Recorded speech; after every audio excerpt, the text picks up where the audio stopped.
Main stream మీడియాలో కనబడలేదు కానీ సోషల్ మీడియాలో మాత్రం గత 2 రోజుల నుంచి ప్రచారం జరుగుతోంది.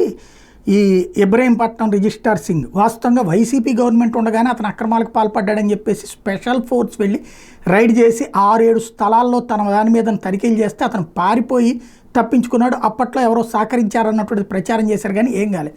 నిజంగా ఆ సహకరించేటట్టయితే కనుక అతను ఎవడు కాపాడతాడు? వైసీపీని కదా అటాక్ చేసేది. అప్పుడు వైసీపీ వాడు ఎందుకు కాపాడతాడు?